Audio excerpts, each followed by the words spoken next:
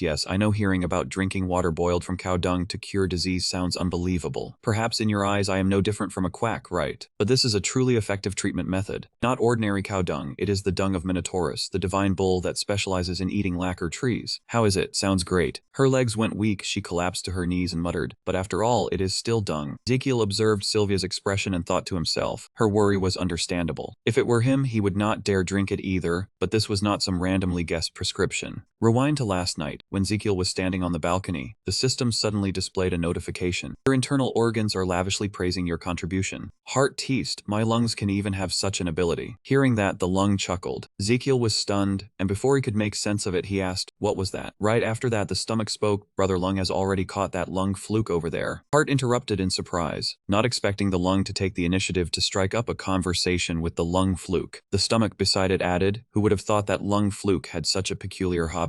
As soon as he finished speaking, one of them rushed over impressed. How exactly did you do it? The lung leaned closer and shared, for your kidney, I will specially let you watch it once more. Inside Sylvia's body, everything was like a pitch-dark bar with flashing neon lights and a non-stop throbbing beat. The lung fluke merged into the music, bobbing its head again and again. Its face was filled with excitement and fascination. Suddenly a voice cut in, did you come alone? The lung fluke looked displeased, then replied, I just came here to dance, do not bother me. In front of it stood the lung. They greeted it warmly, we came as two, would you like to dance with us? Lung fluke instantly froze at the lung's beauty. It quickly walked toward them. Lung fluke answered shyly, alright. The lung wrapped an arm around its waist and asked softly, do you like meat? The lung Lung Fluke had not yet answered when the lung asked again, "Do you like singing?" It leaned in closer and asked curiously and cheerfully, "Then what do you hate?" It whispered into the lung's hand, "What I hate is..." The lung Fluke, caught off guard, said at once, "What I hate most is toxic lacquer sap." After getting the answer, the lung waved and left, leaving it blankly asking after them, "I see. Then we will take our leave first." Lung Fluke said regretfully, "I will go with you too." Its friendliness vanished at once. The lung ground its teeth and snapped, "Go along where? Keep going like this and you will catch lung flukes for real soon." Back to Ezekiel, he stood before Sylvia and thought to himself, the main ingredient of lacquer is erosion. It was said that erosion secreted by herbivores with powerful digestive systems was the most disgusting thing. He still asked lightly, "Lacquer is delicious, right?" Ira, standing beside him, heard that and cheered with excitement. It seemed she could not accept this, so Sylvia asked whether there was another way. Ezekiel repeated, "Do you mean you cannot drink the decoction made from cow dung?" Her face had turned deathly pale, with almost no color left. He still tried to persuade her, "I understand, but I did not say it because I was afraid you would panic." "That lung fluke, sometimes it does not only stay in the lungs." Sylvia asked curiously, "Where then?" Ezekiel pointed at his own head and blurted, "In the head. It will follow the optic nerve from the brain into the eyeball." Sylvia asked in confusion, "Then what will happen?" He answered honestly, "It will convulse, give you headaches, make you vomit, stiffen your neck, weaken your muscles, then kill you. What else?" She panicked, tears welling as she cried out, "No." Sylvia lost control, seized his collar tightly. "I will drink it. I will definitely drink it. I will definitely drink it." Her shout echoed through the silent space. "Anything is fine." At this moment, Ezekiel was standing before a huge stove, with blazing red flames flickering inside. He looked at the result before him and muttered, "That should be enough." Damien approached Ezekiel and spoke, "Your Highness." He turned and asked, "What is it?" He slowly expressed his thoughts, "My duty is to protect you." Ezekiel replied calmly, "This also counts as a guard's duty." Damien suddenly remembered the feeling of having a stench rush straight into his nose, the smell of feces. He ground his teeth in fury. "Why must I carry this thing?" Damien still could not accept it, and now I have to touch the feces too. Turned back, took off the mask and said, "Because you are still no match for Sylvia." Damien heard that, clenched his hand, but still tried to be deferential. This subordinate apologizes. The next sentence Ezekiel said made him shiver slightly, "But if this could save Sylvia, then I would not die." So making the medicine also counts as a guard's duty. Damien seemed to realize that mindset too. He no longer dragged it out and reminded him at once, "Stop talking, hurry and drink this." He obediently replied, "Yes, Your Highness." Damien tightened his grip on the sword hilt and swung a fierce slash. He lowered his eyes and began circulating his power. Damien slammed his fist hard onto the table, sending everything flying. The feces shot up into the air, and Damien immediately brandished his sword with lightning speed. With a swish, in the blink of an eye, everything had been split in two by the cold blade. He sheathed his sword, his face solemn. After finishing, Damien turned to ask Ezekiel's opinion. "Is this enough?" He picked up a handful of powder and nodded in satisfaction. That pile of powder had been cooked into a liquid. Ezekiel reminded him, "If it cools down, the medicine will lose its effect." To the Imperial Residence's traditional medicine room, introducing the new item, the first cup of Uruwa coffee. Sylvia wrestled with herself for a moment, then pushed it back toward him, declining it and saying that after thinking it over, it still seemed far from right. Ezekiel smiled and pushed it back to its original place. She frowned and pushed it away, refusing firmly, "No." In the end, he held it up and pressed it close to Sylvia, reminding her that she had once said she would do anything to cure it. She froze, then suddenly understood, "Right." Sylvia took the cup, her hands trembling, struggling in her mind. "Right now, I do not even know anymore. This thing does not seem like part..." Sylvia broke out in a cold sweat and told herself, "Breathe deeply." After taking the first sip, Sylvia had to brace herself with all her strength. She thought with difficulty, "Still cannot swallow, the smell is too strong." Without knowing when, Ezekiel had already appeared right behind Sylvia, covered her mouth and reminded her, "You can swallow it now." In the end, unable to spit it out, Sylvia had no choice but to grit her teeth and swallow it down. She panted weakly and exhaustedly. Sylvia placed the cup she had drained onto the table and hurriedly asked, "Then has that lung fluke been cured?" Ezekiel hesitated. "That is..." Suddenly she clutched her chest and sprang to her feet, thinking, "Why is this happening?" Sylvia was in pain, coughing violently again and again. The chair she had bumped into toppled sideways onto the floor. Sylvia trembled and collapsed to the ground, guessing, could it be poison? Ezekiel's sinister face suddenly surfaced in her mind. She blamed herself, "Right, I was too stupid, I got fooled." He stuck out his tongue mockingly. "Actually, it was poison, you idiot." Sylvia ground her teeth, and in her imagination she only wanted to vent all her fury on Ezekiel. She struggled to force out one full sentence, "That guy, I will definitely kill him." As soon as she finished speaking, Sylvia bent over and vomited out everything in her stomach. Ezekiel stood beside her and excitedly cheered, "It is out."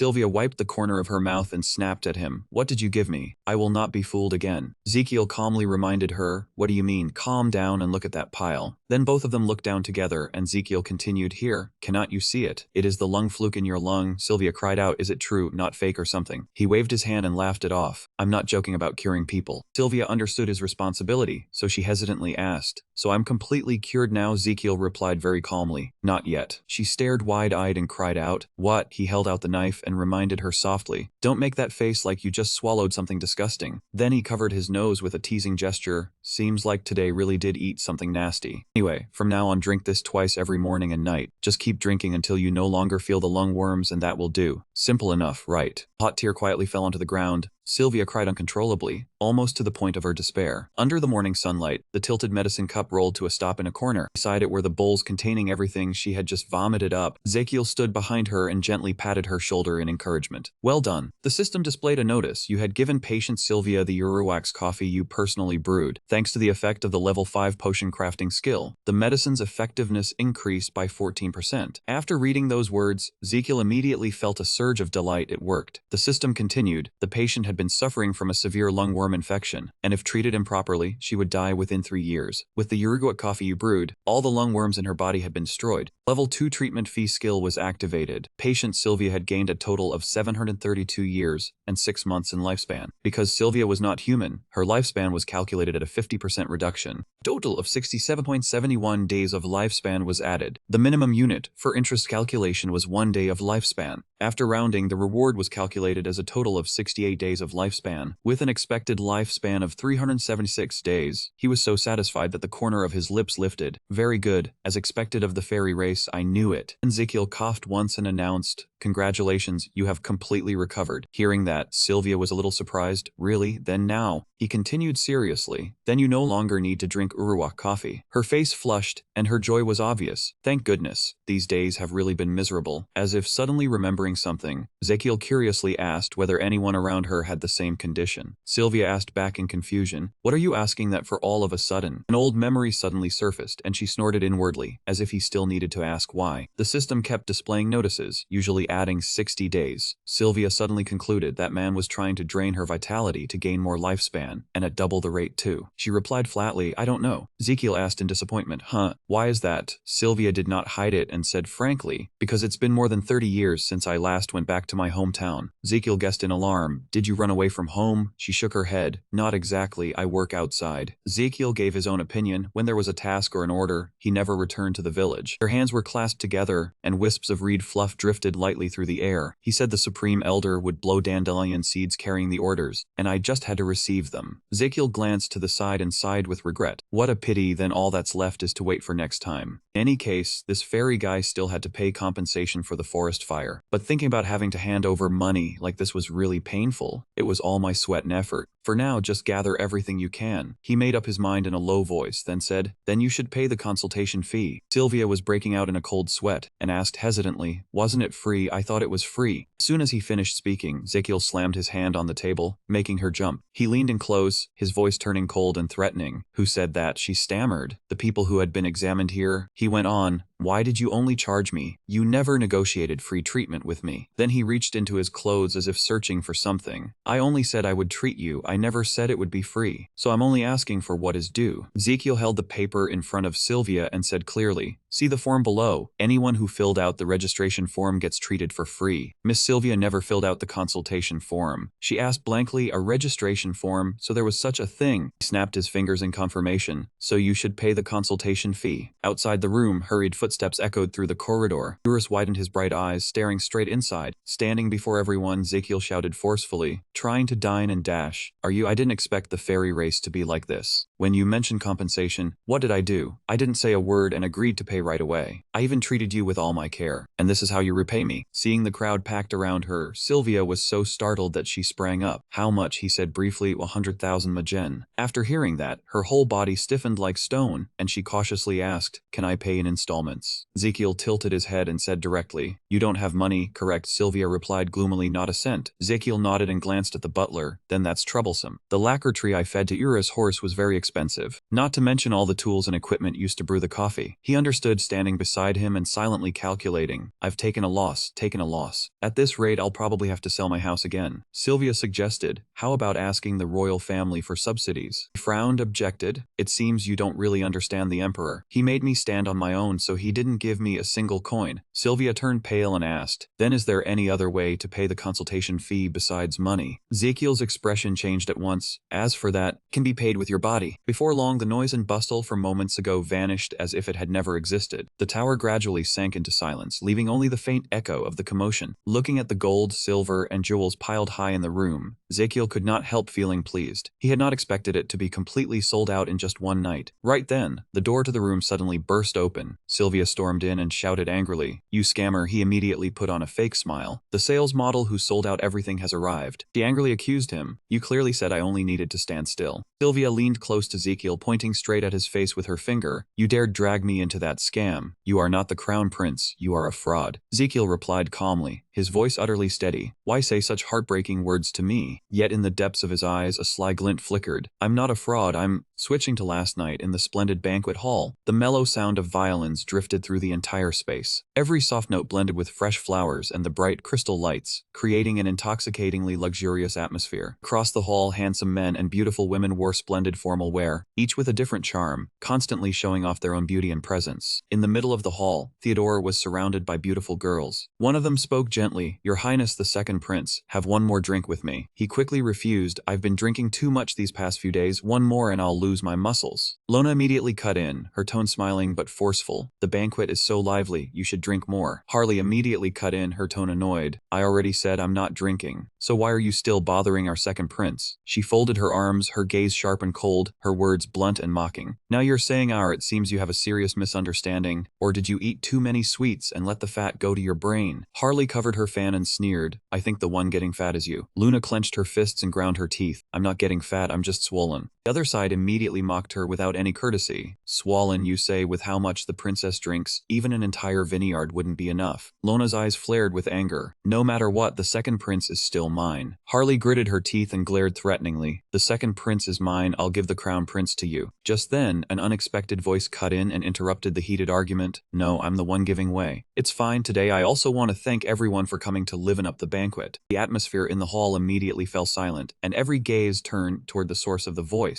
Before everyone's eyes, Ezekiel appeared in Damien's arms, his body so thin it looked as if only skin-covered bone, fragile to the point of fear. He sighed, slowly stepping down each stair, his gaze fixed tightly on the frail body trembling in his arms. Harley and Luna ground their teeth in fury, their eyes blazing with killing intent. In both their minds, the same thought nearly surfaced at once. Why was he here again? The atmosphere had been so good. Seeing those expressions, Ezekiel could only smile bitterly inwardly. After all, I'm the crown prince. That look is terrifying. Once he reached the last safe step, Damien swiftly set down the wheelchair. He immediately sat down and lightly adjusted his collar. His bearing quickly returned to calm. "Today I want to give everyone here a privilege and a wonderful opportunity." Up front, Luna was still arguing. "I'll give the crown prince to Her Highness the Princess." Harley replied listlessly, "I already said I'm the one giving way." Ezekiel's face darkened for a moment, his lips pressed tight as he muttered softly, "I heard everything." But very quickly he steadied his emotions. "All right, back to work. I wonder if they can still sit still after hearing this." Ezekiel used all his strength to declare loudly, "The weight control revolution I invented." Those words immediately drew the full attention of the two women. They both turned sharply to look at him, their eyes full of shock, and in their minds only two words kept echoing: weight control revolution. As soon as Ezekiel's voice fell, a line of people appeared coming down from the upper corridor, each carrying the weight loss medicine. Sylvia walked at an unhurried pace, each footstep ringing clearly through the hall, now so quiet it felt suffocating. He continued, "Let me introduce it to everyone." Ezekiel suddenly raised his voice, the sound booming through the room. "Theslam." He began introducing it. "This medicine is refined from Kennet and concentrated in Vesparo's royal jelly wine. Once absorbed, it burns off excess fat like a nuclear power plant." Ezekiel pointed toward Sylvia. "If you drink this medicine, everyone can become like her." She was so angry that the veins on her forehead bulged, her teeth clenched tight, and the only name repeating in her head was Crown Prince. He did not care in the slightest, still shouting nonstop. Lady Sylvia, do a few more different poses. Ezekiel lightly mouthed the words, each syllable emphasized so the other side could read his lips. You still have to pay your debt. Immediately after that, the scene before him left him stunned, his pupils contracting before widening in shock. A few seconds earlier, Sylvia was still pressing her lips tightly together, sweat running down both temples, clearly trying to suppress the embarrassment surging within her. Even so, in the end, she still slowly raised her hand, striking a powerful pose, clearly revealing those thick, solid muscle bundles. Luna was stunned, unable to help exclaiming, my goodness. Harley also had to marvel, look at those muscles. Witnessing that scene, Theodore stood frozen as if nailed in place, his cheeks faintly flushing red, the wine glass in his hand also pausing in midair. In an instant, the main hall suddenly grew noisy. Someone could not hide his suspicion. After drinking that, did it really turn out like this? Another person rubbed his bulging belly and muttered, I ate a little too much when I came here too. Yet another person touched his round cheeks and let out a soft sigh. My face has clearly filled out too. Looking at the pile of divine medicine before her, the woman cautiously asked, what do you think, ladies? Are you planning to buy it? I have struggled with weight loss my whole life. He tried to raise his hand, listening intently to the discussions below. At this moment, the person beside him answered very decisively, no matter the price, we have to buy it. Hearing that, the woman seemed to make up her mind, then I will buy it too. He suddenly spoke, startling the people below into turning around at once. Only those in line can buy here. Ezekiel went on, today this limb is being sold in a special bundle promotion, and there are not many. As soon as he finished speaking, the whole hall seemed to explode, everyone crying out in unison, what? The people below immediately surged and shoved as they rushed forward. Those behind pressed close to those in front. Move aside, I am buying first. Others refused to give in, hastily squeezing forward, I came first. In an instant, the atmosphere turned chaotic like a disturbed beehive. Pleas and arguments rang out nonstop, and no one would yield to anyone. I will buy it all, sell everything to me. Seeing this, he gently waved his hand, trying to calm them. Line up, everyone line up. Right at that moment, the system displayed a line of notification. Your internal organs are both praising and cursing your medicine selling skills, your guts are sneering. Along with the mockery, this guy was not just a medicine seller, he was truly a bloodsucker. Right after that, his face stiffened, and he thought to himself, this is really... His stomach was laughing until tears came out. Isn't it false advertising for an MP to promote weight loss medicine? Replied, so what, I have to make money somehow. The system continued to display the words, your internal organs are sighing at your clever and devious scheme. It even rewards you with 100 HP, just like feeding cake to someone you hate. Current HP is 2900. Back in reality, he gently placed the slim box on the table and said casually, of course, I may look no different from a fraudster selling medicine, but its effects are real. He emphasized further, because I have already been giving it to the second prince regularly. He affirmed, so his highness has lost quite a lot of weight. Sylvia was briefly stunned. The second prince. Her eyes gradually shone with a thoughtful light, as if she had just realized something. Could it be? In Sylvia's mind appeared the image of that handsome man surrounded by countless girls in the hall that day. Catching her intense gaze, Theodore suddenly became awkward, hurriedly turning his face away to avoid those eyes burning like fire. She asked slowly, you mean the man standing among those human women? He nodded, yes, that's right. Of course, just taking medicine alone could never make someone lose weight. The box was opened. Inside, among the neatly arranged medicine bottles, there was also a small note covered in writing. Ezekiel explained that it contained the instructions, clearly laying out how to use it and what to pay attention to. He said firmly, if they take it according to the regimen and diet properly but it still does not work, the full amount will be refunded. Sylvia frowned, her eyes full of suspicion. How can they prove they are dieting properly? He calmly reassured her, important matters need careful preparation. Seeing the worry clearly on her face, he also promised that even if there were doubts, the refund would still be paid in full. Thanks to Sylvia, I made a huge sum last night. He spoke because they were all very rich. His eyes suddenly lit up, glittering with calculation. That is why I sold the special bundle at a higher price. A thought flashed through his mind.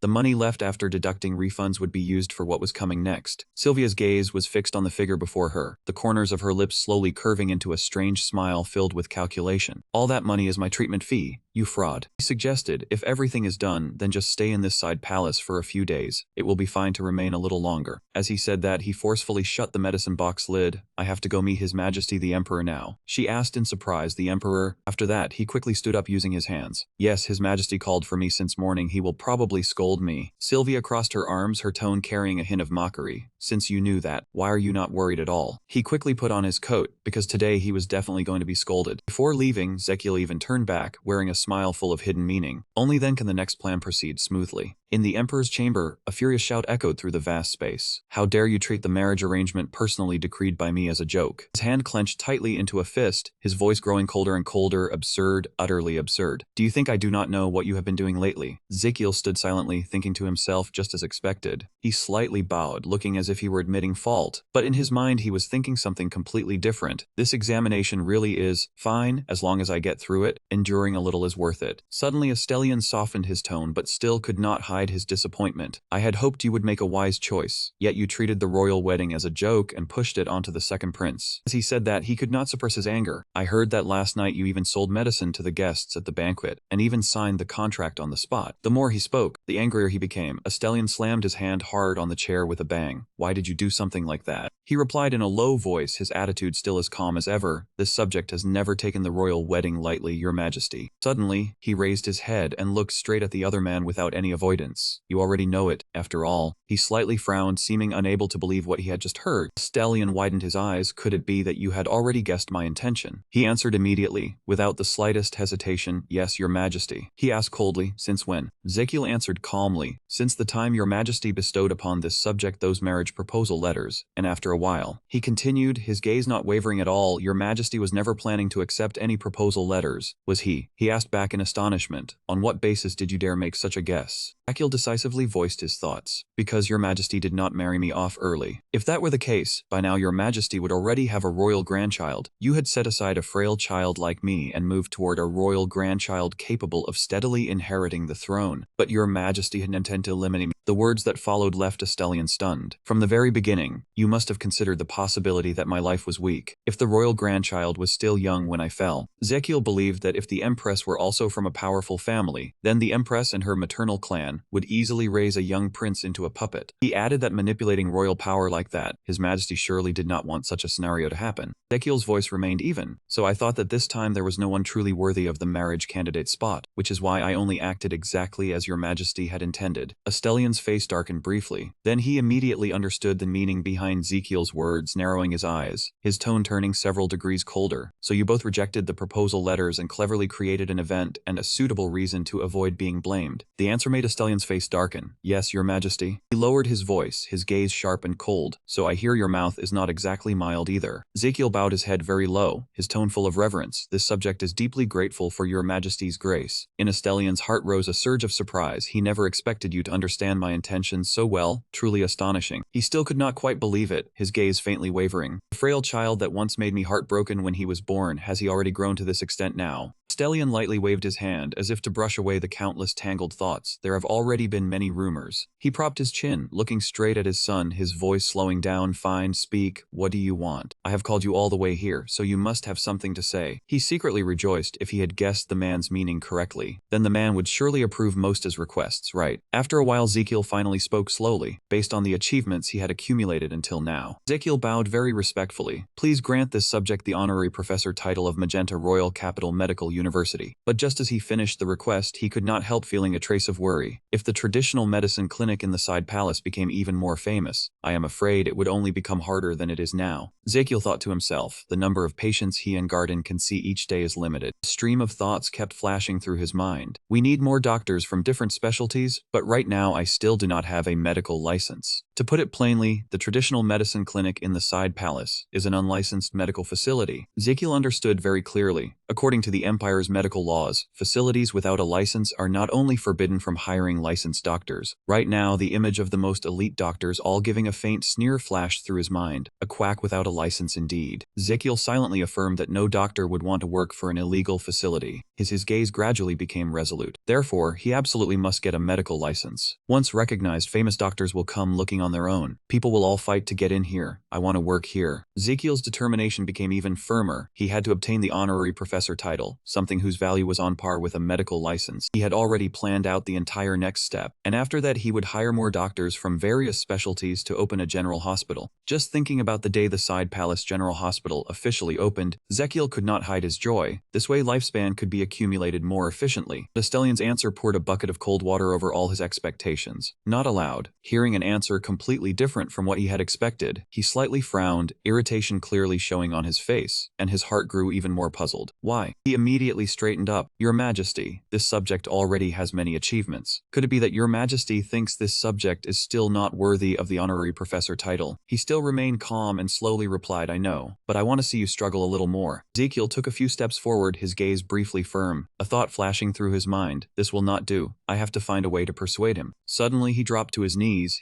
striking the ground with a hard, dry thud. Ezekiel poured out his heart. I only hope to be able to save even more people. Those words made Estelian slightly startled, his eyes widening a little. Then the corners of his lips slowly curved upward, revealing a satisfied smile. Estelian said in a low voice, if that is what you want, I grant it. Ezekiel was delighted, his voice unable to hide his eagerness. Yes, Your Majesty. But right after that, he unexpectedly asked the Crown Prince, instead of being awarded the honorary professor title, to enroll in the graduating class of the medical university. Australian accent still rang out steadily, and take the graduation exam, Ezekiel. He frowned slightly and replied softly, yes. He raised a brow slightly. What is it? Don't like it? He hurriedly waved his hands. No. But inwardly he complained gloomily, here you go again, you challenge machine. Without a shred of hesitation, Ezekiel quickly went to the medical university. The moment he sat down in the chair, the complaint his heart burst out at once. Oh my God. Ezekiel bit his nails, a stream of irritated thoughts kept swirling through his head. Something that could have been handled in one step now dragged on for several months. No matter how annoying it was, he had no choice but to do it. The irritation showed clearly on his face, all because of something like this. But then, Ezekiel's eyes suddenly flashed with calculation. If they could build a general hospital too, they would surely be able to earn quite a bit of extra income.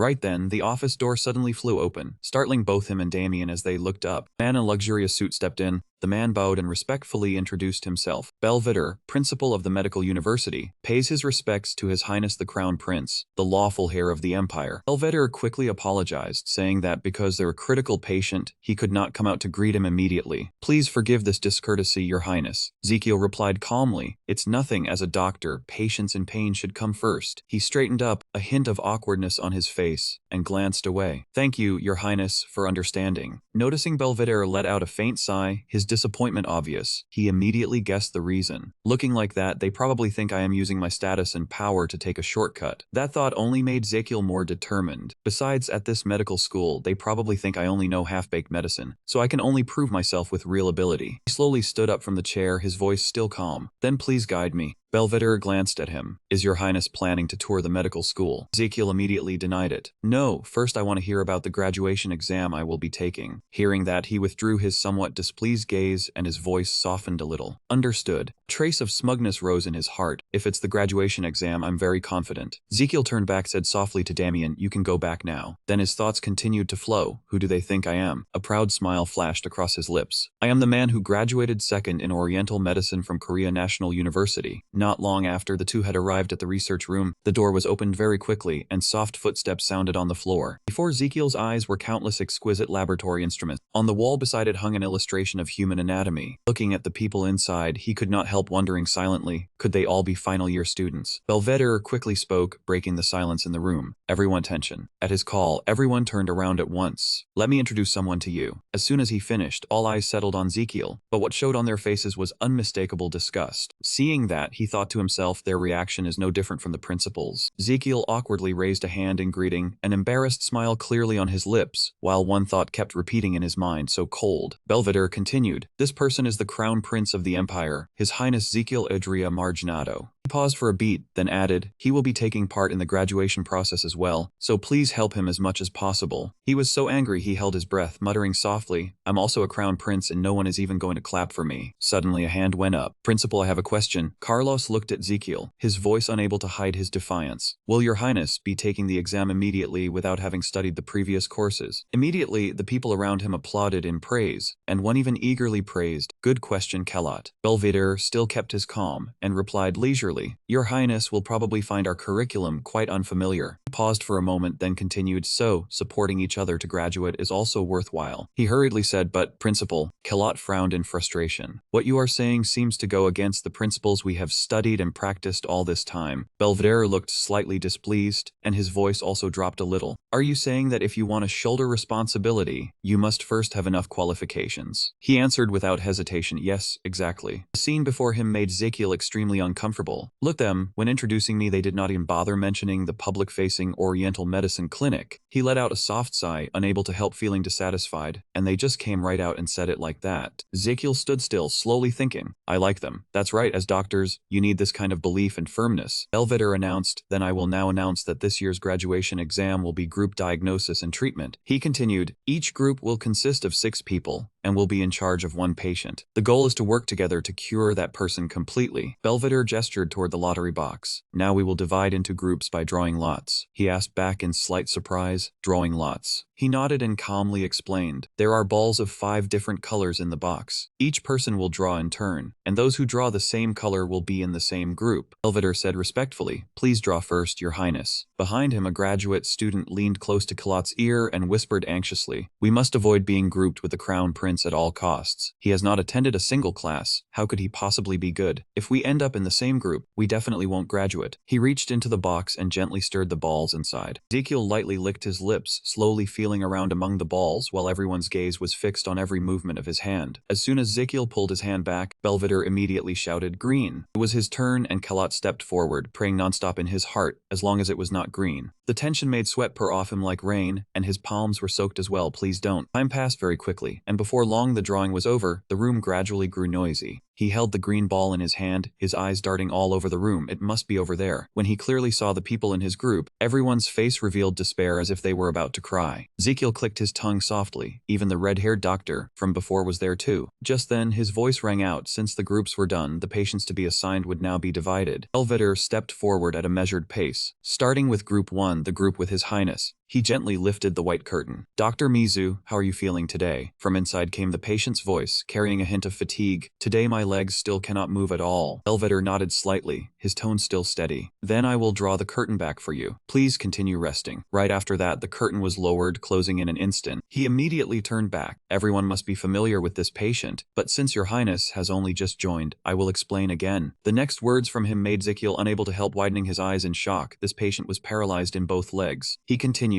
it was not because of any accident or injury, but one day his legs suddenly could not move. Before the paralysis, he had suffered several days of enteritis with diarrhea, and the tips of his toes often went numb and throbbed with pain. Belvedere went on, then 6 days ago, he lost the ability to move his toes. After that, the paralysis gradually spread upward. At present, he cannot control either leg. He answered softly, yes. The people in his group all turned pale, each of them dazed, their lips trembling as they murmured, could this be the exam? Ezekiel clearly felt the heavy atmosphere around him, and turned to look. Everyone seemed already hopeless. Belvedere's voice rang out again, making them even more pressured. This patient's future is in your hands. Do your best to find the cause of the paralysis and treat him. After finishing his instructions, he walked up to him and bowed. I take my leave. Ezekiel replied softly, yes. Before he could say more, the room door was already slammed shut, leaving only a dry thud. Suddenly Kalat spoke. Your Highness, I have something to report. He replied calmly, go ahead. He spun around, his face full of irritation. Please do not plan to use your power to help our group pass the exam. Please do not do that. Ezekiel asked back in confusion. What do you mean? Kalat pushed up his glasses slightly. Just like the past few days, we will not be able to find the cause of the paralysis. His voice was full of helplessness. Even the principal has not found that cause. Kalat's hand clenched into a fist, his eyes flashing with determination. Therefore, even if we receive an exam that is too difficult and fail it, we do not want to use tricks. He let out a breath of relief. That is to say, all graduating students must be graded fairly. So please do not abuse your power, Your Highness. They said in unison, yes, that's right. Ezekiel was extremely satisfied in his heart at this moment. The more I look at them, the more I like them. His gaze locked tightly onto the group of people in front of him. I understand what you mean, but what can I do? I already know the cause. The moment those words were spoken, he froze, unable to believe his ears. What did you say, really? Ezekiel nodded slightly, his voice very certain. I figured it out the moment I heard the principal's explanation. Immediately, everyone's eyes lit up, full of anticipation for the words about to come out of his mouth. The cause of the paralysis in both legs is. Suddenly, Ezekiel reached up and lightly brushed his hair, a mischievous smile spreading across his face. But I do not give free answers. Ezekiel casually folded his hands behind his head, his tone relaxed. I do not speak for free. Kalat looked slightly awkward, his limbs stiffening as well. Can't you just tell us so easily? He frowned, clearly losing patience. Are you toying with us? He immediately turned around, his gaze sharp and cold. Why should I say it without getting anything in return? Kalat stepped forward, but still kept his stern expression. Your Highness, this concerns the patient's future. Ezekiel stared at the people before him, silently weighing things things in his heart. Let me see these guys, he said in a voice as cold as ice. If I find the cause of his paralysis and cure him, can the entire credit be given to me? Ezekiel's words that followed made the others glance at each other awkwardly. None dared to speak. I heard you still have not found the cause of the paralysis. Kellot froze, his pupils contracting. That meant he raised one finger slightly, the corners of his lips curving in triumph. Everyone was disqualified. No one was qualified to graduate yet. As soon as he finished speaking, his expression darkened. A dissatisfied thought surfaced in his mind: to meddle in other people's affairs with power, while using nothing but half-baked treatments to indulge a bizarre hobby. Kellot trembled with anger, both hands clenched into fists. But at that moment, a hand suddenly landed on his shoulder, making him jerk around in shock. Kellot stared wide-eyed, his lips parting slightly in disbelief. At this moment, the gazes of those around them all shone with determination, as if they had reached the same decision. His heart was in complete turmoil, his inner struggle fierce, and he had no idea which choice was right. After hesitating for a long time, Kellot finally made up his mind and gave a slight nod. He turned to look at Ezekiel, his voice low but firm. I will accept it, Your Highness. He narrowed his eyes and asked each word clearly. Regardless of Sir Mizu's recovery results, we still have to wait another year before graduating. Would that be acceptable? Kellot answered without hesitation, each word clear. Of course, we were taught to do that. He placed a hand lightly over his left chest as if swearing an oath of honor, his tone resolute. The patient's recovery is more important than our graduation. All we want is to fully understand the conditions you set. Kellot went on, we would like to examine Sir Mizu once more. Ezekiel rested his chin on his hand, his lazy gaze fixed straight on the man opposite him. Would that even reveal anything? He bowed his head, his voice pleading, please, Your Highness. The corners of his mouth lifted faintly, a trace of satisfaction appearing on his face. Immediately after, everyone returned to the wards assigned to their groups. Kellot stepped forward and began examining the patient once more. Have you had any other trauma recently? Mizu answered softly. No. He set down the stethoscope, continued the examination, then asked, have you ever had a serious fall? The other man said in a hoarse voice, not at all. Kellot nodded slightly. I see. Looking at the scene before him, Ezekiel silently praised them, not showing confusion like that was quite good. A healer should be like that. He was certain in his heart that if a doctor showed unease, it would deal a heavy blow to the patient. Ezekiel narrowed his eyes slightly, thinking he had seen enough and it was time to act. Right after that, he quickly walked over to them, his tone still calm. Can we begin now? Ezekiel greeted him warmly. It is a pleasure to meet you, Sir Mizu. Seeing him, Mizu panicked and tried to sit up. I pay my respects to Your Highness. Ezekiel immediately raised a hand to stop him, his voice gentle, just lie still. After that, he gently helped him lie back down. I am here now as a healer, not as the crown prince. Mizu looked slightly awkward but still nodded. Yes. Ezekiel began asking Han about the onset of the illness. The principal said just now that before the paralysis symptoms appeared, you had suffered from enteritis for a period of time, correct? He confirmed, yes, Your Highness. After that, the tips of my toes started to tingle, then gradually became paralyzed. He continued, you also said you had never suffered any serious injury to your head, back, or waist, is that correct? Mizu replied in a hoarse voice, yes, at first I only thought it was from exhaustion. He pressed his lips tightly together, trying to hold back the tears gathering at the corners of his eyes, unable to understand why things had turned out like this. Ezekiel lowered his voice and asked calmly, when exactly did the paralysis symptoms begin? Mizu hesitated. About 6 days ago. His gaze was fixed on the motionless foot on the hospital bed as he murmured softly, I see. Ezekiel quickly proposed. We will begin now, please allow me to hold your wrist. The moment his fingers touched the man's wrist, the familiar sound of the system immediately rang in his mind. Pulse diagnosis. In the blink of an eye, a flood of information appeared. Pulse diagnosis complete. Please check the comprehensive examination report below. Overall evaluation, the body is generally still quite healthy. However, inflammation has damaged the myelin sheath of the motor nerves. This is acute inflammatory demyelinating polyneuropathy. The system let out a sigh of amazement. That must be painfully numb. Ezekiel closed his eyes, a thought flashing through his mind. Just as expected. After a long while, he gently let go of Mizu's hand. That is all for today. Ezekiel stood up, his hand lightly grasping the white curtain beside the bed. As soon as he stepped outside, he said to the others in the group, let's talk in the next room for a moment. A little later, from the next room came an anxious voice, Your Highness, please tell us the cause of the paralysis now. Ezekiel replied calmly. It is Guillain-Barré syndrome, an autoimmune disease affecting the peripheral nervous system. One person exclaimed in shock. Autoimmune, another could not help but repeat. Incredible. Kellot asked in confusion, then what is the cause? He was silent for a moment, then said slowly, as for the origin, I am not clear on it either. Perhaps no one knows. The most plausible theory is viral infection or an immune disorder. Ezekiel's next words made everyone in the room fall silent. It can also rarely occur after vaccination. They repeated in unison, vaccine. He explained, it is usually caused by Campylobacter, Mycoplasma pneumonia, Epstein-Barr virus, influenza, other viruses, ATV, and the most troublesome of all, COVID-19. Ezekiel's voice still rang clearly through the quiet room. Those things can disrupt the immune system. He went on, when the immune system goes out of balance, it mistakes nerve cells for viruses or bacteria and attacks them. At that moment, a scene immediately surfaced in everyone's mind. Nerve cells cheerfully waving at immune cells. How is my myelin? But the immune cells were looking at each other with malice. One cautious cell whispered, "What is that? Is it a bacterium?" The cell beside it shook its head, "I do not know." It immediately suggested, "Just attack first." The other cell went along with it, "Fine." Ezekiel continued, "When the nerve cells are damaged, the result is paralysis, more or less." In everyone's imagination, the scene from before kept playing on, the nerve cells being ambushed, clutching their heads and crying, "We are on the same side. Why are you attacking me?" He emphasized again, "Let me repeat, this is not the final conclusion yet, only a plausible theory." Philip pushed his glasses up slightly and glanced at Ezekiel with suspicion. "So that means even your highness does not know the exact cause of onset." He replied calmly as if to reassure him, "Do not worry. I know how to treat paralysis." He curled his lip in mockery. "You say you do not know the cause, yet you know how to cure it. Is that not deceiving people?" Ezekiel was slightly annoyed. "Deceiving? Do you think I am making this up?" Helot frowned and asked further, "Then where did you learn the knowledge you just mentioned? Could you tell us?" He narrowed his eyes, his gaze suddenly turning cold. "It is nothing difficult," Ezekiel answered decisively. "I read it in the ancient books stored on the 7th floor of the Imperial Palace, where countless pieces of knowledge from vanished ancient supercivilizations and long-forgotten medical arts were recorded." Those words left everyone speechless, each of them grimacing. Inwardly, they could not help thinking that they had no permission to enter that place. He rose from the chair, his voice sinking. "What matters more now is whether you believe me or not." Ezekiel suddenly pointed straight at him, his voice turning stern. "The patient is about to show abnormal respiratory symptoms." Kellot froze. "Abnormal respiratory symptoms, what does that mean?" He explained, "Some patients with this syndrome can develop acute respiratory failure due to diaphragm paralysis." At this moment, a very clear line of thought surfaced in Ezekiel's mind. During the internal consultation, the patient's lungs and diaphragm had been crying out in severe pain, a warning sign of respiratory paralysis. If it worsened, a ventilator would be needed. He gently placed both hands on his shoulders. "Keep an eye on the patient now, I will go get the ventilator." The moment he finished speaking, the entire room immediately erupted into doubtful whispers. "What now?" The person standing in front repeated in astonishment, "A ventilator." Seeing that everyone was still standing there, Ezekiel turned back in anger and shouted, "What are you still standing there for? Are you not going to check on the patient?" They jumped in fright and hurriedly bowed. "We will go at once." In an instant, the door slammed shut, leaving a dull sound echoing through the air. Ezekiel stood with his hands on his hips, his gaze still fixed on the door that had just closed. After a while, he bent down and began searching every nook and cranny with extreme caution. He stooped low, feeling through every gap and not missing a single detail. Inside the room, there was a bed made with a glossy mattress cover. Ezekiel sat down slowly, his eyes sweeping over everything around him. Suddenly, he sensed that something was wrong and whirled toward the window. However, before Ezekiel's eyes, beyond the glass, there were only green leaves swaying gently in the wind, as if there was no one there at all. He gently parted his coat and lowered his voice to call little beasts. "Hey, it is time to meet a new friend." Outside the window in the distance, a dark figure was peeking from behind a tree trunk. The man hurriedly noted down what he had just observed, secretly sighing in relief. He had almost been discovered. He was Agent No. 3 of the Valentino Royal Special Intelligence Bureau. Agent No. 3 showed a brief look of confusion. "Again, it is happening again." He stared fixedly at the center and muttered to himself. Thoughts kept surging endlessly through his mind. "You have been lying in bed for 10 whole years, yet lately you still refuse to rest." Agent No. 3 sighed softly. "You should rest for a while so that I can still..." He tried to suppress his irritation, muttering in despair. "So the shift is over." Thinking of that, Agent number 3 suddenly burst into tears, like rain over the burden of rice, clothing, and daily bread. "Hey kids, Dad's off work again today." Seeing the strange look on Ezekiel's face, he could not help but feel curious. Could it really be that Your Excellency was talking to a soul? Suddenly, from inside the room, a blinding golden light shot up, startling Agent number 3 so badly he almost shouted, "What light is that?" Right after that, he hurriedly suppressed his emotions, forced himself to stay calm, and watched intently. The moment he saw another beast suddenly appear, Agent number 3 froze. Another phantom beast. Where in the world did it come from? At this moment in the room, he was struggling to hold on, his whole body trembling as he tried to pull that beast off his face. After a bout of grappling, Ezekiel finally yanked it away. Looking at the tiny creature before him, he could not help but freeze and let out softly. The beast blinked its sparkling eyes, putting on an utterly adorable look before softly letting out "Kamos." Just then, Ezekiel's system interface suddenly appeared before his eyes, the third draw option, costing 700 HP, current HP 200. Kamos kept making the familiar sound it had been making ever since it first appeared. Seeing its face droop with worry, he asked in surprise, "Are you okay? What's wrong?" Feeling something flow out of his nose, Ezekiel startled and sat bolt upright. What? A nosebleed. Looking at the bright red streaks on his hand, he froze. For real. That moment, Kamos kept flapping its arms nonstop. In the blink of an eye, Ezekiel's nosebleed surged out and coiled into strange streams as if led by an invisible force. That blood did not fall to the ground. Instead, it flowed straight into Kamos's body, causing its belly to slowly swell. The scene before him left him gaping, unable to say a word. What is this? Looking at his fingers, clean as if they had never been stained with blood, Ezekiel could not help being stunned. Clearly he had not touched his nose, yet his blood was still being drawn out. His gaze settled on Kamos, whose nose suddenly puffed up as if it were holding something in. Ezekiel narrowed his eyes in curiosity. Was there still more? In the blink of an eye, a surge of spiritual energy shot out from its nose, racing straight into his face. Ezekiel panicked, yet immediately afterward he felt an odd change in his body, strangely comfortable. Ezekiel took a deep breath. His nose not only cleared, but he also felt as if he were standing in a fresh forest. The system announced the lungs had unexpectedly enjoyed a burst of pure air and were so delighted they began dancing samba. The two lungs danced excitedly without stopping. One dazed asked how long it had been since there had been such fresh air. The other exclaimed excitedly, even wanting to dance samba too. Next line quickly appeared. The lungs rewarded you with 100 HP, current HP 300. He began getting acquainted with his new pet. So your name is Kamos. Ezekiel held out both hands toward it. Kamos, just now you sucked the blood from my nose and then blew air into my lungs, right? His gaze remained fixed on the figure before him, his cheeks slightly flushed from the powdery scent. Sucked and blew. Wireless CPR over Wi-Fi, crazy. I need to figure out its ability clearly. Ezekiel gently stroked Kamos's cheek, his voice full of anticipation. Kamos, do you have a manual? Seeing it also rummaging through itself, his face instantly lit up with joy. Kamos spat a soaking wet sheet of paper straight onto his face. He froze for a moment, forcing down the rising anger, the corners of his mouth twitching. Thanks. Ezekiel quickly opened the sheet of paper, muttering as he read the list of skills Kamos possessed. Right then, the system screen immediately appeared before his eyes. Passive Kamos mode with its large and gentle hands. It could sense the patient's condition in real time through breathing rhythm. Next entry stated that powerful inhalation level 1 could remotely draw out secretions from the patient's trachea and nasal cavity. The system continued to display fresh breath level 1, remotely deliver a stream of fresh air to assist the patient's breathing. Linked with Kamos mode to monitor the patient's condition in real time, automatically adjust the optimal pattern and mode of artificial respiration. He kept reading those lines over and over, the room so quiet it was nearly suffocating. Ezekiel spoke softly, unable to hide his surprise. It can even change the settings in real time. His expression gradually brightened, excitement flickering in his eyes. Today's draw was really a bumper harvest. Cut to the hospital room, a few students huddled in a corner, each of them showing helplessness mixed with exhaustion. Kalat gently lifted the curtain, suspicion flashing in his eyes. He was lying so still, yet he said he would suffer breathing paralysis. Thinking of Ezekiel's self-mocking face, he grew even more irritated, grinding his teeth, still unable to believe it. Just then, Mizu's eyes slowly fluttered open, still carrying a trace of daze. Just then, Mizu's eyes opened hazily. Seeing Kalat, he asked in surprise, Lord Keelat, why are you here? Then he went on in alarm, Brother Mizu, did I wake you? Sorry. Mizu panted heavily, forcing out a weak smile. It's all right, I'm fine. You should go rest. Kalat gently pulled the blanket up for him, his tone firm. No need, this is my job. Mizu breathed hard, full of difficulty, sweat sliding down his cheeks. He trembled as he reached toward him, his voice halting. Lord Kalat is doing very well. Kalat called softly, a bad feeling rising in his heart. Brother Mizu. Mizu tried to gather all his strength to continue. So today, please. Before he could finish, he burst into violent coughing, clutching his throat tightly, mouth wide as he struggled to draw in the scant air. Cough, cough. His panicked cry immediately drew everyone around him over. Brother Mizu. Kalat's face went pale, his heart pounding wildly, his mind in chaos. He really was in respiratory paralysis. What should he do now? He immediately turned and shouted orders. For now, raise the upper body to around 30 to 45 degrees to make breathing easier, and at the same time keep the airway clear. Everyone hurried to comply, but after a round of adjustments, the condition still did not improve. San cried out in panic. It still isn't easier to breathe. Kalat held the patient firmly. The airway was clearly already open. In this life or death situation, he hesitantly proposed a method. How about using the herbal rest remedy? Zika asked worriedly back, is it dangerous? So seemed to remain calm. We still do not know the cause. Shouldn't we invite Dean Hatchery over? Kalat felt as if his heart had been torn apart, truly helpless. In his ear were his teammates' urgent calls. Kalat, what do we do? His vision gradually blurred from tension. All the medical knowledge he had learned so far seemed unable to help, and his teammates' ragged breathing seemed to be carved into every cell. What should I do now? The afternoon sunlight fell on him, like a sentence on a career that had barely begun and was already withering away. Kalat lowered his head, his voice choked. When he cried out in despair, Ezekiel was still standing outside the door, not knowing what to do. Hearing those words, he said sternly, how can you shout so loudly in front of the patient? Kalat hesitantly said, Your Highness. Then he hurriedly turned back, his voice urgent. Brother Mizu is breathing very hard. Kalat continued to report that he seemed to be in pain every time he breathed. Ezekiel froze. What? Without hesitation, he immediately rushed toward the hospital bed bed and said decisively, "Step outside for a moment." Looking at Mizu breathing hard, a thought instantly surfaced in his mind. Unexpectedly, acute respiratory failure had arrived so quickly. Ezekiel hurriedly called the mystic beast Kamos. At once, Kamos jumped onto the patient, its large hands lifted up, listening carefully to every breath. At this moment, the system sound rang out. Kamos mode had been activated. Kamos's long nose coiled up like a spring, gathering force in preparation to release spiritual energy. In an instant, a stream of fresh air was blown into Mizu's nasal cavity. Blazing red evening glow covered the entire school grounds. Time itself seemed to stand still before the scene in the small room. After a while, Mizu's breathing gradually became steadier. Duo widened his eyes, seeing that the breathing had stabilized again. Nasi could not hide his curiosity and asked softly, "That beast is the mystic beast from the rumor, right?" Zika replied dreamily, still in shock. "Seems like it. A mystic beast that can help people breathe." Kalat stood silently with his head lowered, a flood of heavy thoughts rising in his heart. He had thought it was just a trick to dress up fake medical skills, yet it actually judged the patient's condition correctly and handled it calmly. He looked down at his own hands, his whole body trembling with self-reproach. What was he really, just standing there like a statue in front of the patient? Kalat sighed in shame, his heart heavy. With no real ability, he still acted arrogant before the crown prince. It was truly disgraceful. He clenched his fist lightly and spoke, "Your Highness, I have something I want to ask. How will the treatment proceed from now on?" Ezekiel turned around, thinking to himself that this was someone who always put saving patients above his own honor. He liked that. He said sternly, "Do not rely only on me. Try to offer your own opinion instead." Kalat looked flustered, his hands twisting together, his voice sinking. "To be honest, I am not very sure." He hesitated before speaking his thoughts. "I had once considered using the herbal remedy I knew, but if the cause was still unclear and I used it wrong, I was afraid it would harm the patient." Ezekiel pressed his lips together, his voice lightly sarcastic. "Your attitude is quite different from just now, isn't it?" Kalat still frankly admitted that the one who had guessed correctly and promptly made the life-saving call was that mortal, Your Highness. He asked calmly in return, "So there is no more doubt then?" He still held his ground. "I do not believe it completely, 100%. Ezekiel walked step by step toward Kalat, his gaze calm yet full of pressure. "It's up to you anyway. It is not as if there is no way to cure it." He went on, "Since intravenous immunoglobulin infusion or plasma exchange could not be used, then we'll apply the nerve-blocking acupuncture technique once used on the werewolf nurses." He exclaimed in shock, "Nerve-blocking acupuncture technique." Ezekiel confirmed, "That's right. Before using that method, we will rest for a while. This stage requires the patient's body to recover on its own while breathing is kept stable." After saying that, he quickly left the room. "I'm tired too," Kalat hurriedly called after him, his voice full of worry. "But Your Highness, if something happens..." Ezekiel turned sharply back, his face cold and sharp. "I said rest, so rest. Miss Meng is helping with the breathing. Don't worry, if anything comes up, call me immediately." The others were frightened and immediately bowed in obedience, yes. Not long after, he had returned to the rest room. Ezekiel tiredly sank down onto the soft cushion, letting out a faint sigh. "Since returning from Ambroise, I have not had a moment's peace." He glanced at the little thorn-tailed cub, his tone lazy. "Kozuma, lend me some thorns. I'm exhausted. I was planning to prick a few acupoints myself to ease the soreness." Seeing that it was also tired and letting out faint whimpers, Ezekiel immediately softened his tone and suggested, "You are not feeling well today either. Let me pull them out for you, alright?" As soon as the little thorn-tailed cub moved closer to him, he immediately understood. "Thanks." Ezekiel adjusted his sitting posture, suddenly remembering when he had just entered this body. "Then let's begin." After that, he swiftly plucked a thorn from its body. He deftly inserted the thorn into the acupoint on the big toe, starting with the dadan point. Next was the area between the big toe and the index toe, the Xingjian point. At that moment, the system immediately displayed a series of messages. "Your liver function has been lightly activated." Your liver was so happy it seemed to nod twice. It had been far too long since it was cared for. Inside the body, the liver seemed to be jumping with excitement. This tingling feeling, it has been a long time since it last came back. Words on the screen continued to appear. "Your liver has sponsored you with 100 HP. Current HP 400. Seeing the reward, Ezekiel immediately grew excited and kept pricking the acupoints on his foot in rapid succession. Then the Taichung point. Ezekiel suddenly froze, realizing something was wrong with his body. "What is this? Why does this burning sensation feel so strange?" He looked down at his own foot, which was turning red and hot. "What is this? It is getting hotter and hotter." Ezekiel's gaze stopped on the thorn embedded in his foot, his pupils constricted. "This is..." When he clearly saw its shape, he cried out in panic, "Vega thorn!" Stabbing pain as it pierced straight to the bone erupted at once, spreading through his entire body. He arched backward and fell onto his back, his cries of pain ringing out without end. The system flashed red in warning. "You have pricked yourself with a black thorn carrying the Vega effect. By enduring the pain of hell, you have activated the true effect of Vega. The Vega thorn effect has been activated. Your metabolism has been pushed to the extreme in mode 8282. Ezekiel collapsed onto the bed, his mind spinning, his heart full of unease. What is mode 8082? Suddenly his heart began pounding wildly as if it might explode. His chest was squeezed so tightly he could hardly breathe. The pain surged in violently, leaving Jaquil half alive, half dead, his whole body almost stiff with numbness. His body convulsed again and again, every tendon standing out clearly as if a terrifying power were erupting inside him. Right then, the system reported that your internal organs were losing control because of the sudden accelerated metabolism state. Inside Ezekiel's body, everything was in utter chaos, no different from a train that had lost its brakes. The heart cried excitedly, "Come on, let's speed up, train." It kept shoveling coal into the furnace, frantically urging it to run faster and faster. Amid the chaos, a weak voice suddenly drifted in from outside, "Brother Heart." The internal organs crowded before the door, one organ complaining, "Isn't it too fast? I'm about to get dizzy." And the lungs are just as uncomfortable, that's right. Yet, despite the organs grumbling, the heart still insisted on doing things its own way. "Forget it, I have not been this excited in a long time." Tears of joy glittered in its eyes, its whole body trembling with excitement. "Now let's go even faster, everyone hold on tight." The train raced forward in a state of complete loss of control, black smoke swirling along its path, seeming to swallow even the shrill cries echoing inside. The system continued to flash information. The internal organs were extremely excited at experiencing metabolic acceleration for the first time. Ezekiel clutched his chest, his face white with pain, barely able to control himself. It felt like he had just downed 100 cans of energy drink. He suddenly froze, his pupils constricting. What is this? At that moment, a small fly was fluttering around the room, but strangely, he could see every detail of it clearly, from the thin wings trembling to the tiny fuzz on its body. Ezekiel widened his eyes in surprise. "Why can I see so clearly?" He sat up abruptly, breathing hard, his gaze filled with shock and disbelief, as if time itself were flowing more slowly. Ezekiel waved his hand back and forth in front of his face. "No, could it be that I am moving faster?" After a while, the system announced that the Vega Thorn effect had disappeared. Mode A282 has ended. He held his chest and drew in a breath of relief, his whole body seeming to loosen completely. Ezekiel called inwardly, "Are you all alright?" The system displayed the words, "The internal organs are still dizzy from the after effect of Mode A282. Inside the body, after everything had completely settled down, one organ staggered to the edge of the door, barely escaping death. Seeing the heart lying flat on the floor, saliva still clinging to the corner of its mouth, it cried in panic, "Brother Heart, are you okay?" The heart weakly replied, "I'm fine." Behind it, the two lungs were blushing with excitement. One side eagerly suggested, "Brother Heart, let me try again. It feels stronger than I thought. This is really fun." The other side also chimed in, still a little motion sick, but very happy. Heart's eyes shone brightly, and though its whole body was still trembling from exhaustion, it still looked extremely excited. "Then please do it again." The system sound continued to ring out. The internal organs had just activated Mode A282, and also received another 100 HP. Current HP 500. Ezekiel's mouth twitched. This is insane judging by the reaction. It seems there are no side effects at all. His gaze was fixed tightly on the sharp thorns beneath his feet. "What exactly is this thing? I had only thought it would hurt terribly." Ezekiel gently pulled out the black thorn and held it before his eyes to inspect. "Neural acceleration that speeds up metabolism, so painfully effective. But because it hurts too much, I do not dare try it again." He continued, "This probably should only be used when facing monsters like Jabalong. Do not use it carelessly." Right then, the system screen suddenly displayed the words, "Your acupuncture experience has exceeded the limit." Ezekiel was stunned.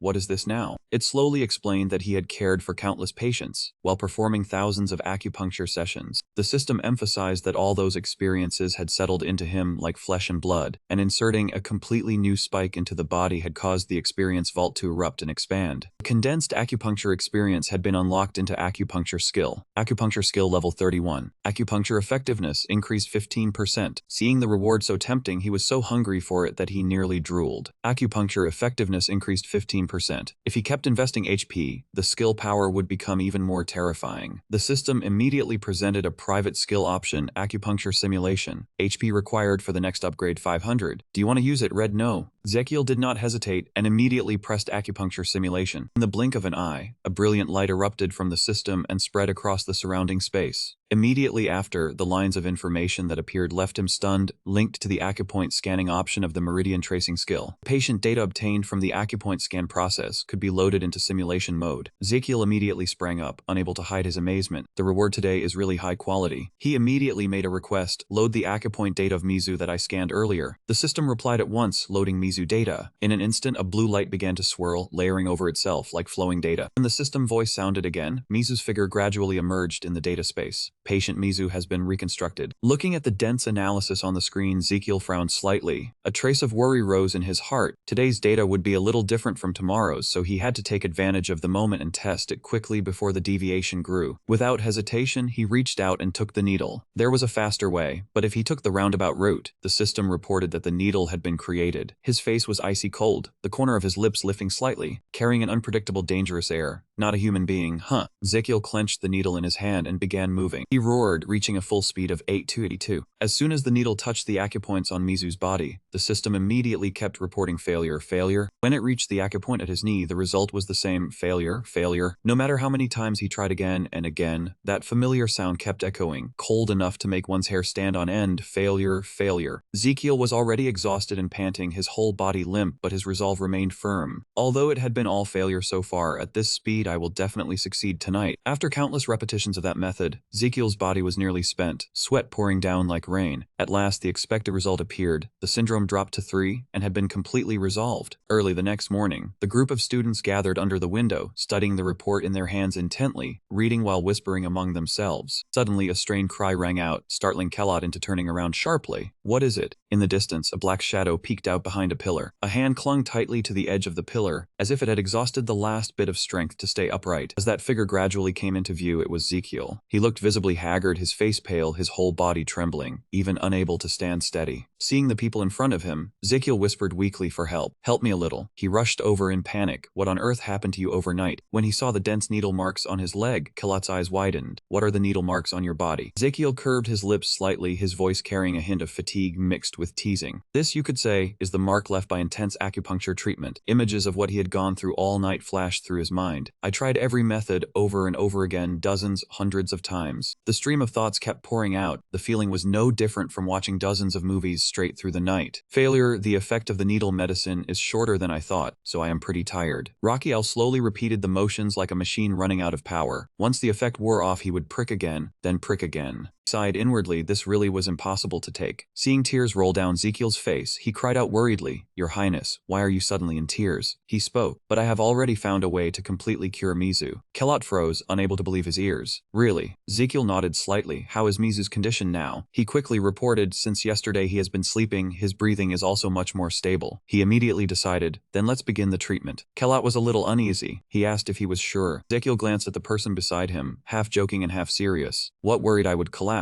He replied without hesitation, yes. He smiled lightly, it is fine, I will not die. Outside the ward, the group of students stared wide-eyed at every movement inside. In Ezekiel's hands were 3 acupuncture spikes. Before starting, he instructed very carefully. Cosium, please handle the spikes. It let out a familiar sound, cosium. Then he turned to instruct Miss Meng, his tone serious. During acupuncture treatment, breathing and physical condition can change, so please keep a close watch. Ezekiel said sternly to the people behind him. From now on I will be focusing, so unless it is an emergency, absolutely do not talk or interfere with my needles. His eyes narrowed slightly, a sharp chill glinting in them. Now, let us begin. In his heart he silently recited acupoint scan. Ezekiel gently placed his hand on Mizu's body, and a blue-green light slowly spread out, sinking deep inside. At once the meridians throughout his body appeared clearly like fluorescent lines beneath the skin. He deftly lowered the needle to the ear region, first the Qingwei acupoint of the foot yang meridian. Ezekiel recalled every step he had taken last night, reproducing exactly the simulation he had carried out. He moved with extreme caution, because even being off by a tiny bit in timing would ruin everything. Suddenly, the door of the room flew open. The moment he saw the figure appear at the door, Ezekiel was shaken. Principal. The group of students hurried over and stopped Belverdi. However, his eyes had already caught the figure lying on the hospital bed, Mizu's face covered in needles. He cried out in alarm. What is His Highness doing? He clenched his teeth, anger rising in his heart. Damn it, because he was following the meridians moving in real time, he could not act rashly. That thought flashed through Ezekiel's mind and sent a chill down his spine. If the principal interfered now, it would fail. Sia and Nasi were still doing their best to stop Belvedere, holding him back while shouting, Principal. In that tense moment, Kellot suddenly raised both hands, covering his mouth. Please be quiet, Principal. Belvedere struggled, angrily shouting, What are you doing? He replied calmly but firmly, Do not obstruct the treatment. He was trembling with rage. And you call using spikes to prick someone treatment, huh? Is that how I taught you? Kellot did not avoid his gaze, and looked straight into Belvedere's eyes. Please look, the treatment process is going very well. He slightly tilted his head, his gaze drifting over his shoulder. His hand kept moving without pause, each needle landing precisely on Mizu's acupoints, not even the slightest deviation. A trace of realization gradually rose in Belvedere's heart, even if only a very small one. Just then his toes twitched slightly. His pupils contracted, utterly shocked. They moved. What on earth is going on? Belvedere was still not recovered from the shock, his gaze fixed firmly on Mizu's body. How could this be? He spoke. Clearly he had not moved at all. Belvedere turned to look at the students, his voice lowering. You know the prince's treatment method is effective. Kalot answered, his tone somewhat slow. In fact, we did not expect it to reach this point. He continued, we just thought there would be no harm in trusting him once, so we watched. He curved his lips slightly, his tone laced with mockery. Trust him with no basis at all. That does not sound like a decision made by a person. Carlos immediately rejected it. Not that, he said firmly.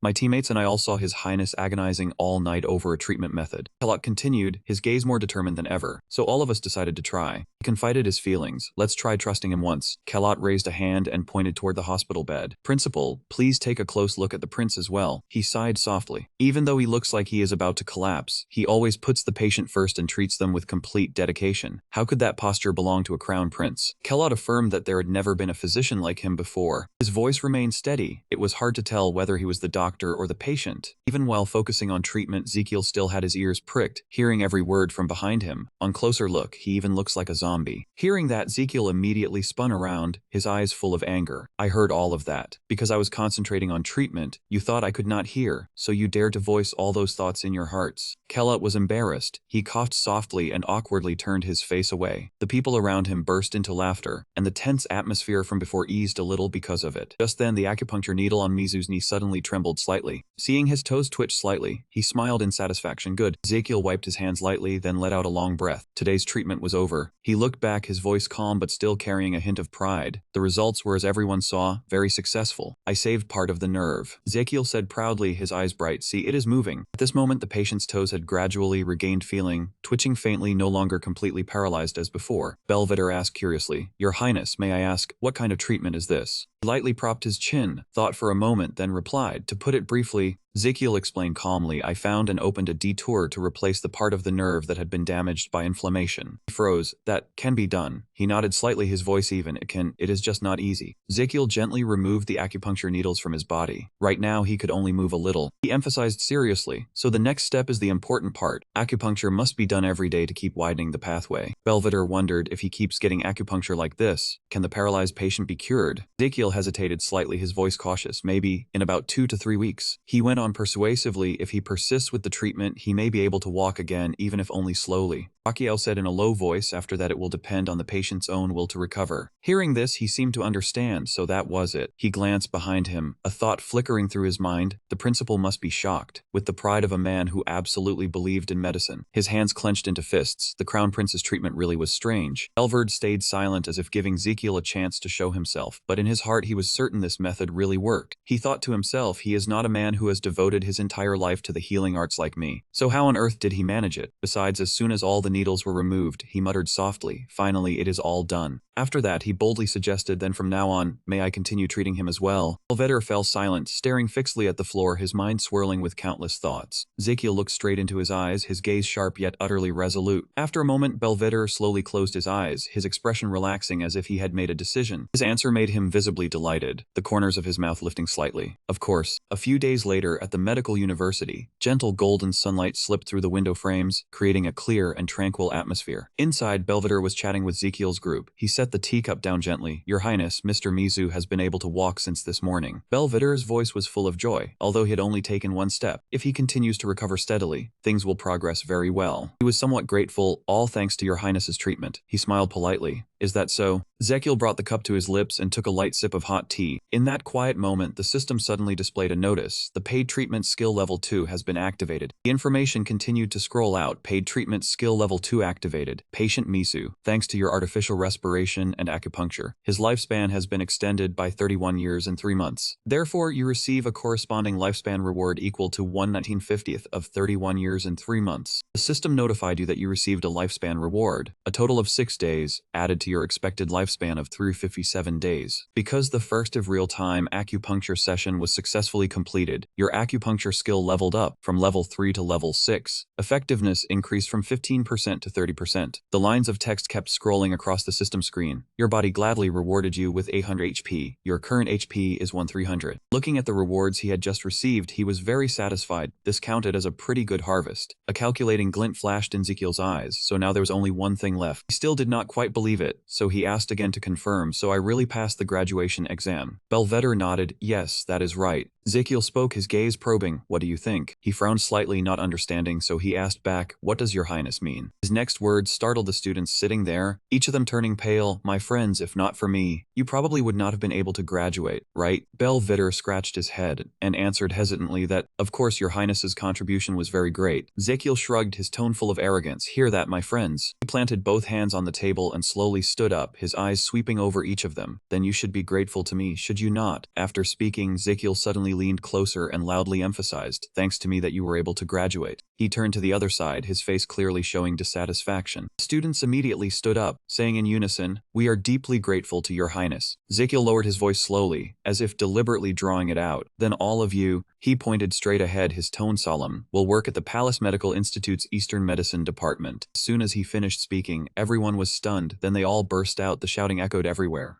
Scene change. On the stone bench opposite the fountain in the Imperial Palace, Damien was sitting there holding Cuckoo while feeding it honey. The little creature stared at the honey jar in front of it, chirping a few aggrieved cries as if complaining that it could see but not eat. He sat silently, his gaze fixed on the distant horizon as if lost in his own thoughts. Damien sighed softly. Why am I the only one who has to stay in the Imperial Palace like this? He held the honey jar closer to Cuckoo in a teasing manner, his tone full of annoyance. Your highness took Sergio and the others away. Suddenly, Damien slammed the honey jar down on the bench. His gaze stopped on his own hand, going quiet for a moment. Am I left behind because I am too weak? Damien suddenly remembered his time at the academy. At that time, Ezekiel walked behind Belvedere, and a cold voice rang out, Damien, go back. He froze before he could react. What do you mean? He explained, I will stay here for a while, so you should just go back to the Imperial Palace. Before leaving, Ezekiel calmly instructed, during this time, just rest quietly for a while. He reminded him sternly, remember, absolutely do not cultivate mana in reverse. At that time, Damien could only sigh in frustration, but he had no choice but to obey. Back in the present, he grumbled irritably, rest my foot, I do not need it. Ever since I returned from Mba, I have only been assigned light tasks. Damien still could not make sense of it. Besides, being forbidden to cultivate mana in reverse is really strange. A hard-to-describe feeling surged in his heart, numb as if his blood were about to burst. It felt like being reborn as a completely different existence. I want to feel it again. Seeing Cuckoo keep squeaking in his arms, Damien asked softly, do you want more honey? He unconsciously raised his head. What are you looking at? Just then, the palace door suddenly burst open. Ezekiel led a group of people in, his voice full of excitement. Come on, come this way. Everyone quickly leapt neatly and followed behind him one by one. At the end of the line, a conspicuous pink-haired man walked quietly. His face was cold as ice, revealing no emotion at all. Damien greeted him, your highness. Ezekiel waved his hand. Damien. He proudly held up the certificate in his hand. I graduated second place at Korea University. Ezekiel looked back and said, let me introduce them. He began introducing them. These are the trainee doctors who will work at the palace's Eastern Medicine Institute. As soon as Ezekiel finished speaking, he put an arm around Keelot's shoulders. To Keelot's astonishment, they insist on working here. He looked at Keelot with a mysterious expression. These kids really do think deeply. Damien asked seriously, is that true? Your highness, I have something to report. But before he could finish, Ezekiel raised a hand to stop him. Wait. He gestured as he spoke, that person is coming. From afar, Garden's crying voice could already be heard. You have returned. Before he could step forward, Anus quickly greeted him first. Long time no see, your highness. She pointed toward the group of students. Are the ones you mentioned in your last letter them? Ezekiel replied, yes, that is right. He raised his voice to remind everyone, pay attention. You will study the treatment system here together with these two. Anus bowed cheerfully while Garden panted, then announced that within a month, each person would be paired with a werewolf nurse to take part in treatment together. Kellot stared wide-eyed at the werewolf nurse and kept pressing him. You are scared of it. He could only remain silent, not daring to answer.